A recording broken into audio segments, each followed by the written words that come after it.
Foi aí que a ficha caiu. Estou na Lua! Estou na Lua! E a emoção, o deslumbramento, a adrenalina, a aventura. Quando você pensa na Lua, provavelmente imagina um deserto silencioso e vazio e as famosas pegadas deixadas pelos astronautas da Apollo. Mas e se um dos homens que realmente caminharam lá estiver dizendo que a história que nos contaram está incompleta, faltando algo chocante? Bem, não exatamente. Olá a todos. Sou o astronauta Duke. Fui piloto do módulo lunar na Apollo 16. Charles Duke, o homem mais jovem a pisar na superfície lunar, finalmente quebrou o silêncio que manteve por décadas. Ele afirma ter visto algo na Lua que não estava previsto no plano da missão. Então, o que ele viu? E por que manteve segredo por 50 anos? Assista a este vídeo para descobrir os detalhes. Charles Duke finalmente revela o que realmente viu na Lua. Por mais de 50 anos, a história da chegada do homem à Lua foi contada de forma muito cuidadosa e controlada.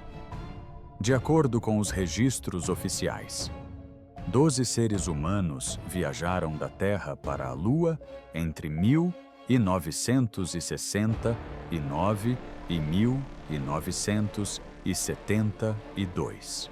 Esses homens pousaram em uma superfície seca e cinzenta, sem ar, água, vida ou qualquer sinal de atividade. Caminharam, coletaram pedras, realizaram experimentos e retornaram para casa. A história foi apresentada como um exemplo de coragem, inteligência e sucesso científico. Após retornarem à Terra, esses astronautas foram celebrados em todos os lugares. Eles apareceram na televisão, deram palestras em escolas, universidades, museus e eventos públicos. Escreveram livros e concederam entrevistas. Em todas essas aparições, eles se concentraram no lado técnico das missões. Falaram sobre sistemas de espaçonaves, gravidade solo lunar e a beleza de ver a Terra do espaço. A própria Lua foi sempre descrita como vazia e sem vida. Interessante sim, mas simples. A NASA deixou claro que a Lua era exatamente como os cientistas esperavam que fosse. As câmeras mostraram tudo. Os microfones gravaram tudo. Nada ficou escondido. Não houve surpresas. A Lua era uma rocha inerte e as missões Apollo provaram isso. Para a maioria das pessoas, essa explicação era suficiente e não havia motivo para questioná-la. Um dos astronautas que ajudou a reforçar essa história foi Charles Duke. Charles Duke fez parte da missão Apollo 16 e se tornou o 10º homem a pisar na Lua. Na época da missão, ele tinha 36 anos. Era piloto de testes da Força Aérea e pai de família. Ele havia trilhado um caminho tradicional e respeitado até chegar à NASA. Não era conhecido por ser emotivo ou dramático. Era conhecido por sua disciplina, foco e por seguir instruções. Dentro da NASA, Duke tinha uma sólida reputação. Ele já havia servido como a voz do controle da missão durante a Apollo 11, falando diretamente com Neil Armstrong e Buzz Aldrin durante o primeiro pouso na Lua. Ele era uma figura de confiança. Ele manteve a calma sob pressão. Era o tipo de astronauta em quem a NASA confiava para fazer as coisas exatamente da maneira correta. A Apollo 16 foi lançada em abril de 1972 e durou 11 dias no total. Duke e o comandante da missão, John Young, passaram cerca de 71 horas na superfície lunar. Eles exploraram as terras altas de Descartes, uma área que os cientistas acreditavam poder conter material vulcânico. Dirigiram o veículo lunar, coletaram amostras de rochas, instalaram instrumentos científicos e seguiram um cronograma rigoroso. Segundo a NASA, tudo correu conforme o planejado. Ao término da missão, a Apollo 16 foi considerada um sucesso.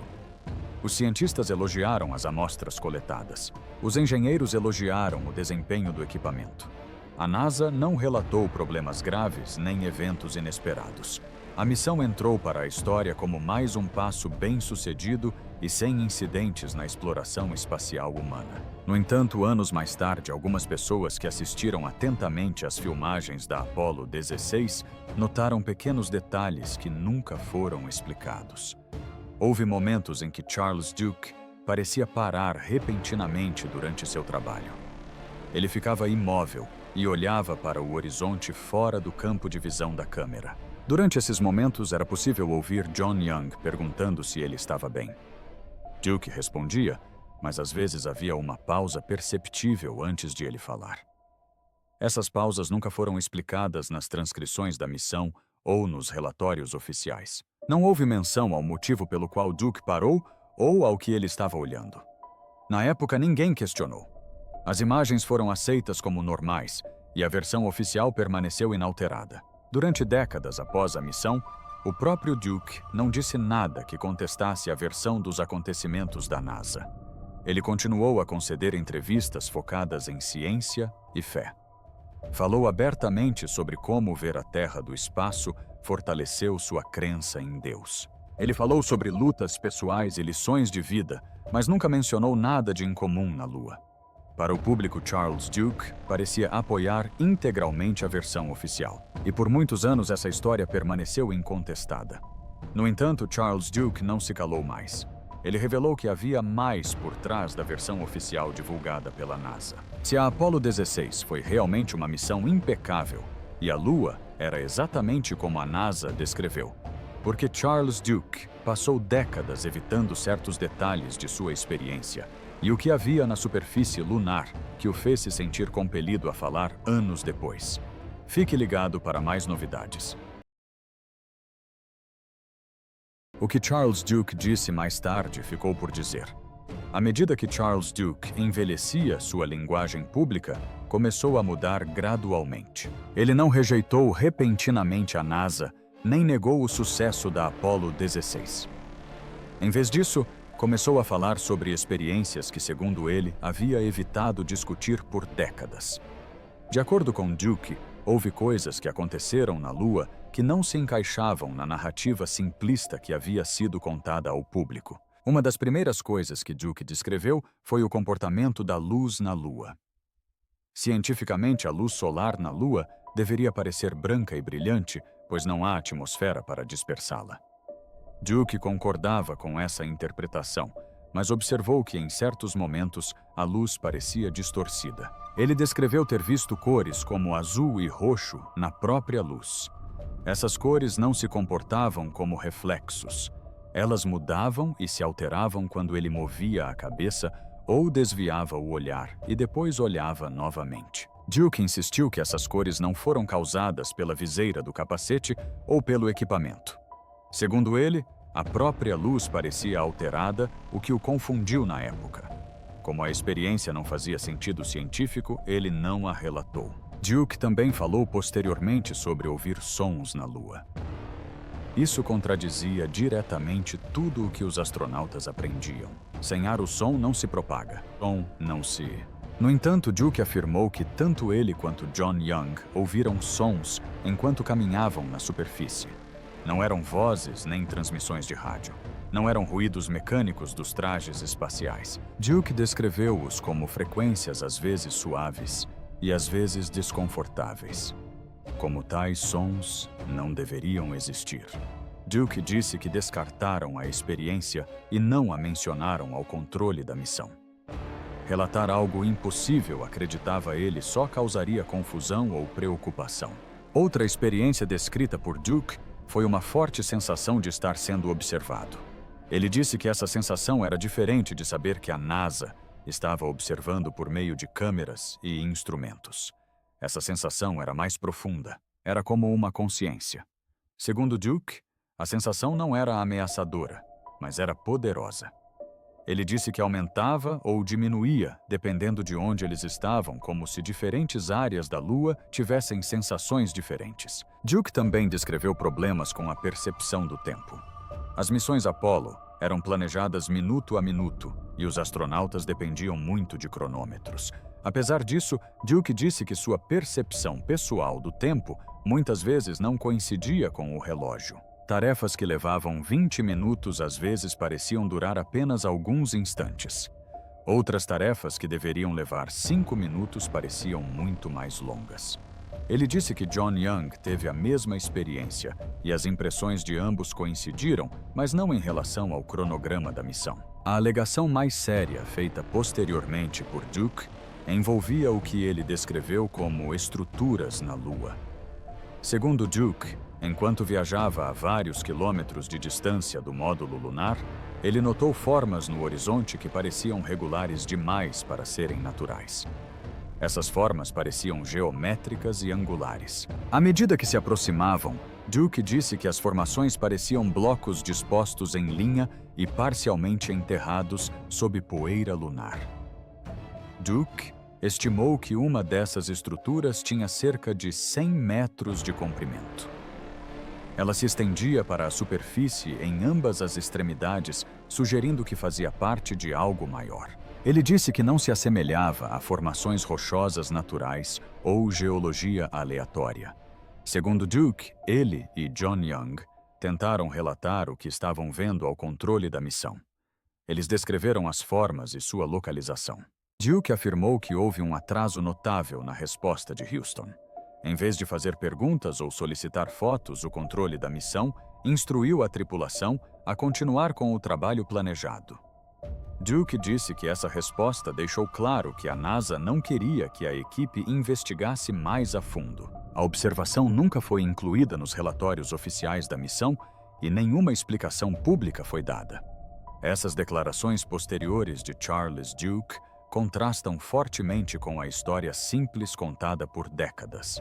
Se Charles Duke já havia ajudado a guiar os primeiros passos da humanidade na Lua, de trás de um console na Terra, o que aconteceu quando o homem que antes falava, através da estática, finalmente se viu diante daquele silêncio, vamos descobrir. A voz invisível, que finalmente tocou a Lua. Durante a missão Apollo 11, a primeira vez que humanos pousaram na Lua, Duke trabalhou como comunicador da cápsula, função geralmente abreviada para Capcom. Essa função era sempre atribuída a outro astronauta. Capcom tinha uma tarefa principal. Ele era a única pessoa autorizada a falar diretamente com os astronautas no espaço.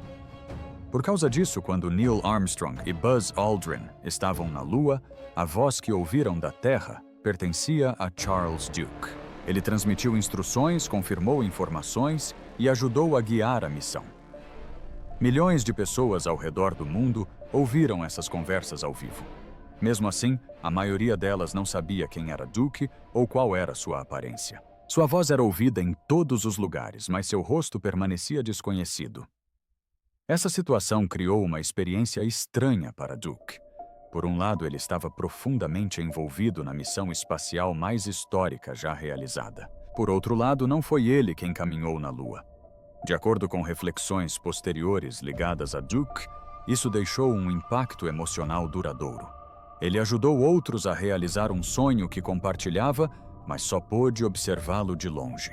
Com o passar do tempo, Duke continuou seu trabalho na NASA e permaneceu comprometido com o programa espacial. No entanto, guiar outros até a Lua enquanto permanecia na Terra, segundo relatos, criou uma pressão silenciosa dentro dele. Ele havia treinado tão arduamente quanto os astronautas que pousaram lá e nutria as mesmas esperanças. Essa tensão interna tornou-se parte de como ele mais tarde compreendeu sua própria jornada.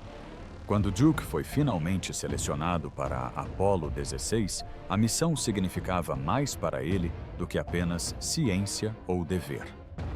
De acordo com relatos posteriores, embarcar na espaçonave foi algo profundamente pessoal.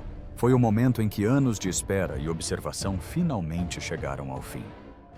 Para Duke, estar na superfície lunar não foi apenas um sucesso profissional, mas também um momento de equilíbrio emocional.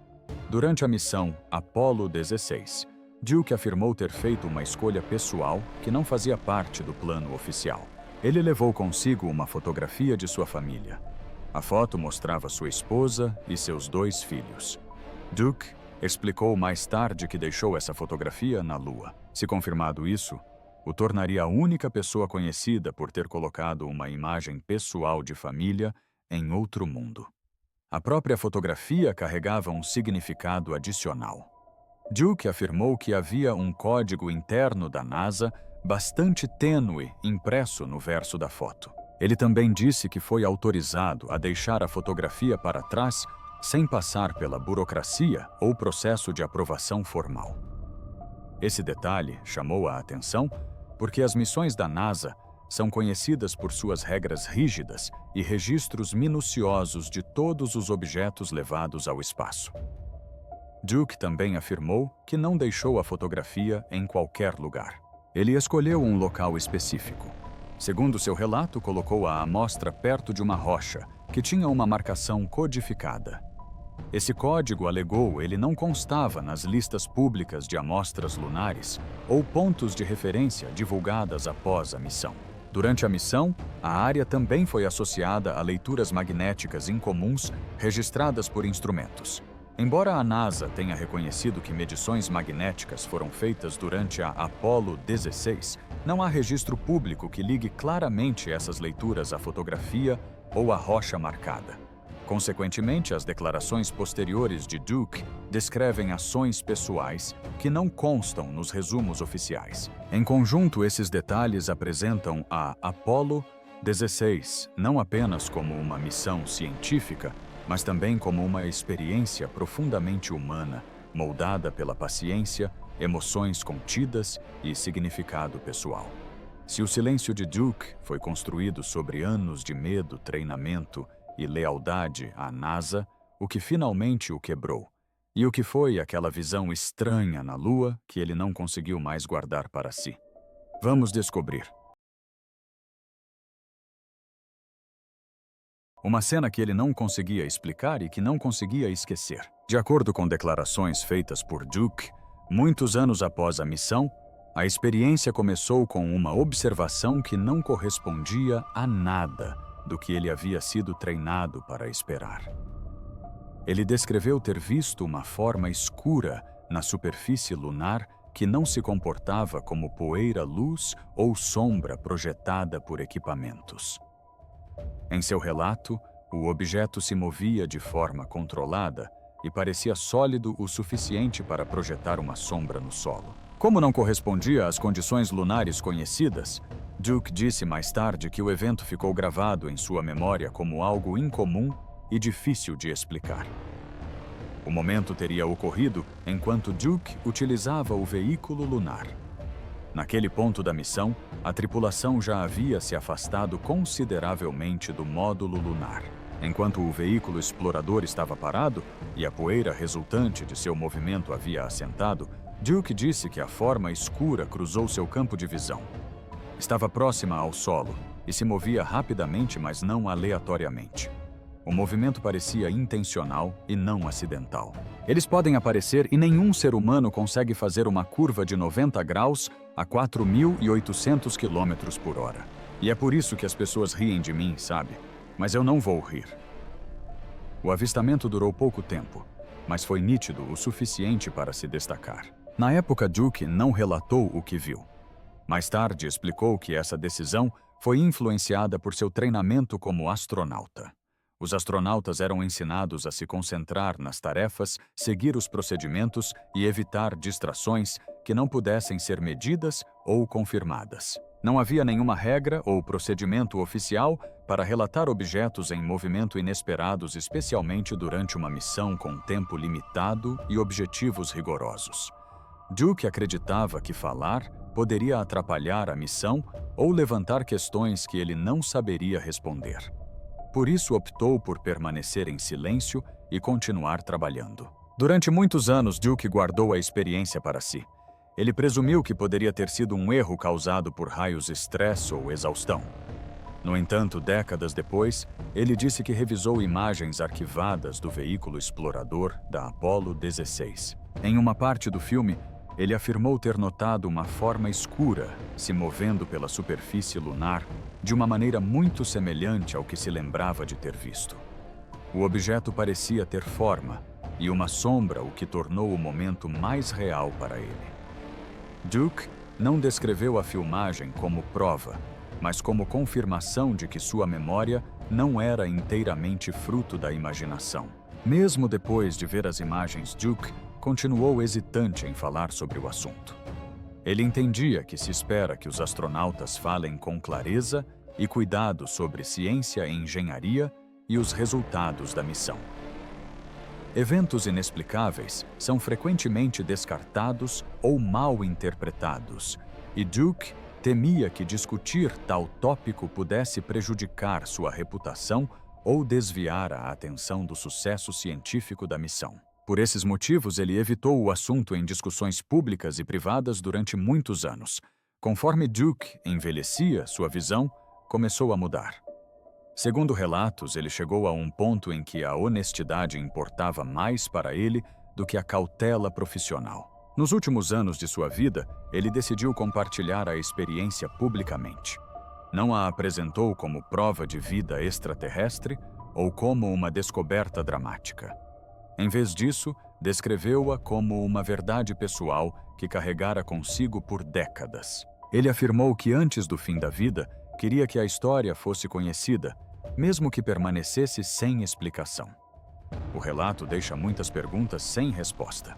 O próprio Duke não afirmou saber o que era o objeto ou por que estava ali. Suas declarações levantam questões mais amplas sobre se outros astronautas podem ter visto coisas semelhantes e se observações inexplicáveis foram discretamente arquivadas durante a era Apollo.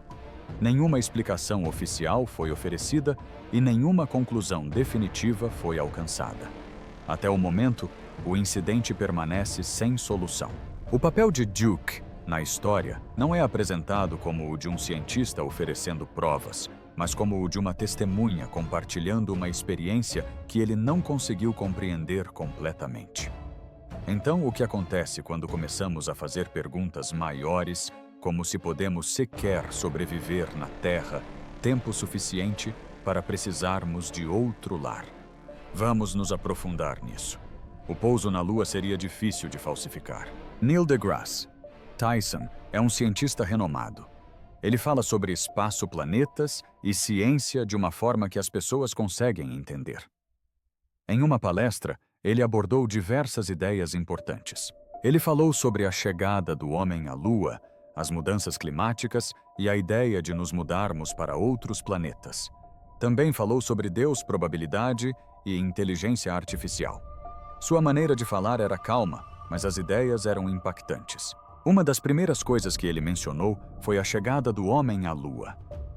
Muitas pessoas acreditam que a chegada do homem à Lua foi real, mas algumas dizem que foi uma farsa. Tyson disse que falsificar a chegada do homem à Lua seria, na verdade, mais difícil do que ir à Lua de verdade. Se você quisesse falsificar o pouso na Lua, teria que falsificar todos esses documentos, e me parece muito mais fácil simplesmente ir à Lua.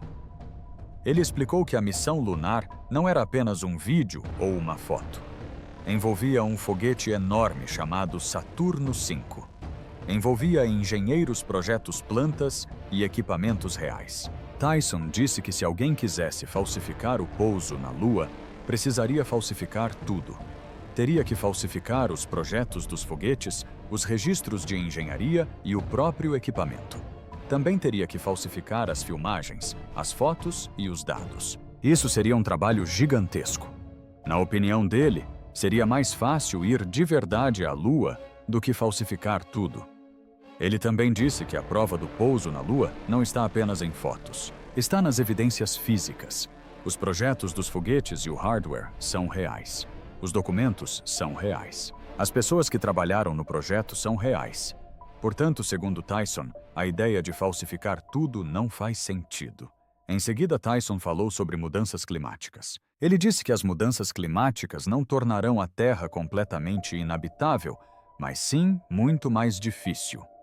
Deu um exemplo simples usando a cidade de Nova York como exemplo. Se todo o gelo da Terra derretesse, o nível do mar subiria. A água atingiria a altura do cotovelo esquerdo da Estátua da Liberdade. Isso inundaria a cidade de Nova York.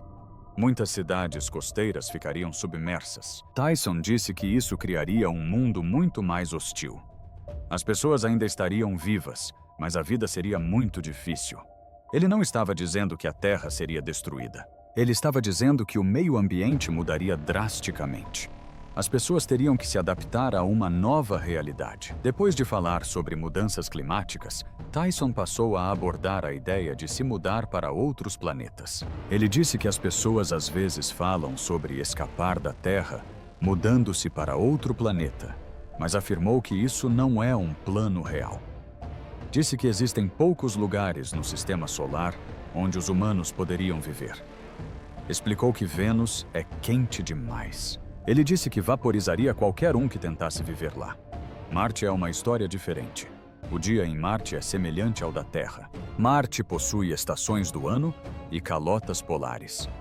Há também evidências de que a água já fluiu em Marte. Esses fatos tornam Marte um lugar possivelmente habitável para os humanos, mas Tyson afirmou que Marte ainda é muito difícil de se viver. Ele apresentou a ideia de terraformação. Terraformar significa transformar um planeta para torná-lo mais parecido com a Terra. Ele disse que Marte talvez pudesse ser terraformado devido à duração do dia e às estações do ano, mas também afirmou que isso exigiria esforços de engenharia massivos. Então Tyson disse algo importante. Ele disse que se os humanos algum dia desenvolverem a tecnologia para terraformar Marte, também teremos a tecnologia para reparar a Terra. Em sua opinião, seria mais inteligente focar em consertar a Terra em vez de abandoná-la. Se conseguirmos transformar um planeta como Marte, certamente podemos transformar a Terra de volta em um estado mais seguro e saudável. Dessa forma, Tyson conectou o futuro das viagens espaciais com o futuro da Terra. Ele sugeriu que o progresso humano não deve se basear em fugir dos problemas. Deveria ser sobre resolvê-los. Se as alunissagens são reais e a ciência é sólida, porque Neil deGrasse Tyson alerta que nosso futuro pode depender menos de viagens espaciais e mais de quão bem cuidamos da Terra antes que ela se torne inabitável. Vamos descobrir. Deus, probabilidade e o futuro da IA. Na segunda parte de sua palestra, Tyson mudou o foco do espaço e do clima para ideias mais profundas. Ele falou sobre Deus, sofrimento, probabilidade e inteligência artificial. Suas palavras eram simples, mas as ideias densas. Tyson começou falando sobre sofrimento e desastres naturais. Ele mencionou o terremoto de Lisboa de 1755, que tirou a vida de cerca de 80.000 pessoas. Ele explicou que o terremoto aconteceu no Dia de Todos os Santos. Muitas pessoas estavam nas igrejas. As igrejas eram os maiores edifícios. Quando o terremoto atingiu a região, esses prédios foram os primeiros a desabar. Tyson usou esse evento para fazer uma pergunta difícil. Ele questionou como um Deus todo-poderoso e todo-bondoso poderia permitir tanto sofrimento. Ele disse que ou Deus não é todo-bondoso, ou Deus não é todo-poderoso. Essa não era uma pergunta nova, mas Tyson a apresentou de forma clara. Ele facilitou a compreensão do problema para as pessoas. Em seguida, ele falou sobre diferentes ideias de Deus. Disse que algumas pessoas não acreditam em um Deus pessoal. Em vez disso, acreditam em um Deus que se assemelha mais às leis da física. Eles acreditam que Deus é a força que criou o universo. Não acreditam que Deus diga às pessoas como viver suas vidas diárias. Tyson disse que não se concentra em crenças religiosas, a menos que elas contribuam para novas descobertas científicas. Ele não estava tentando atacar a religião. Ele estava tentando mostrar que ciência e fé podem ser maneiras diferentes de compreender o mundo.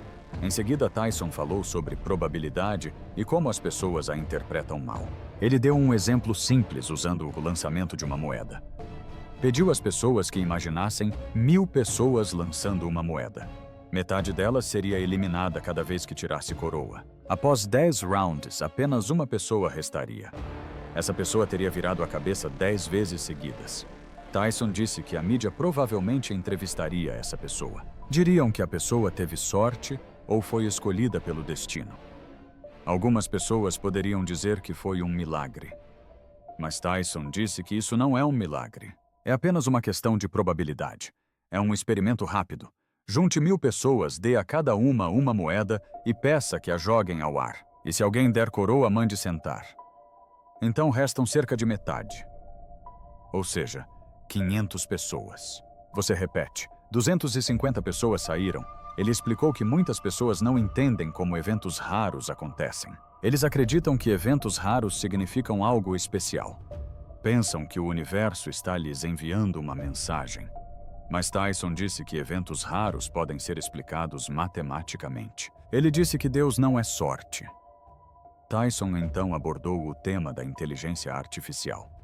Ele disse que pessoalmente não está muito preocupado com a possibilidade de a IA dominar o mundo. Ele reconheceu que muitos especialistas estão preocupados. Comparou isso a histórias de ficção científica que alertam as pessoas sobre o futuro. Disse que histórias assustadoras sobre IA podem ser úteis porque tornam as pessoas cautelosas. Elas fazem as pessoas pensarem no futuro. Elas fazem as pessoas se prepararem para possíveis perigos. Tyson também explicou que a IA atual é baseada em tarefas. Ele disse que a IA é projetada para realizar tarefas específicas. Por exemplo, a IA pode construir carros em uma fábrica, mas ele afirmou que isso não significa que a IA esteja se tornando uma inteligência geral. Isso não significa que a IAA possa fazer tudo melhor que os humanos. No entanto, Tyson também admitiu que se os especialistas em IA estiverem certos, pode haver um futuro em que a IA se torne poderosa. Ele disse que a IA poderia julgar os humanos com severidade. Ele disse que a IA pode ver os humanos como nocivos devido à forma como destroem o meio ambiente e causam extinção. Ele alertou que em tal cenário a IA poderia decidir eliminar a humanidade. Ele não afirmou que isso certamente aconteceria. Mas ele afirmou que isso é possível se a IA se tornar muito poderosa e os humanos não mudarem seu comportamento. No fim, a mensagem de Tyson foi clara. Os humanos precisam agir melhor. Ele disse que os humanos precisam aprender a viver de forma responsável. Disse que o futuro depende de como os humanos se comportam hoje. Se a Lua era mais inóspita e alienígena do que imaginávamos, e as verdadeiras conquistas da Apollo 16 foram soterradas pela fama e pelos mitos. Então, o que Charles Duke sentiu que precisava defender com tanta urgência antes que sua história desaparecesse para sempre. Vamos analisar mais de perto. A última missão de Charles Duke. A verdade que ele quer que o mundo se lembre. Charles Duke, um dos últimos astronautas vivos que caminharam na Lua, começou a falar mais abertamente sobre o que viu e sentiu.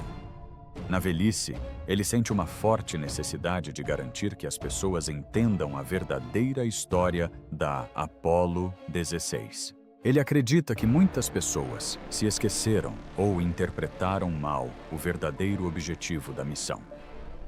Duke afirma que a Lua não era um lugar calmo e bonito como muitas fotos mostram. Em vez disso, era inóspita, brilhante e assustadora. A luz era intensa, as sombras profundas e a paisagem parecia estranha e alienígena. Ele acha que a experiência real na Lua foi suavizada em filmes e histórias e quer que as pessoas saibam a verdade. Ele também se sente frustrado porque o trabalho científico da Apollo 16 não é lembrado como deveria. A maioria das pessoas só fala da Apollo 11 e do primeiro passo na Lua. Mas Duke acredita que a Apollo 16 foi uma das missões mais importantes para a ciência. Ele afirma que a missão não foi apenas uma visita rápida. Ele e John Young passaram 71 horas na superfície, movendo-se por terrenos acidentados, coletando amostras e usando ferramentas para estudar a Lua. Trouxeram de volta 95 quilos de rochas e solo, algumas das amostras mais valiosas e variadas já encontradas. Também utilizaram instrumentos especiais como aparelhos de raios X e raios gama para estudar a composição química da Lua. Esses dados ajudaram os cientistas a entender como a Lua se formou. Mesmo hoje, pesquisadores ainda estudam as amostras e os dados da Apollo 16. Nos últimos anos, Duke também enfrentou pessoas que afirmam que os pousos na Lua foram uma farsa. Ele falou diretamente com eles e simplesmente disse: "Senhor, eu estava lá."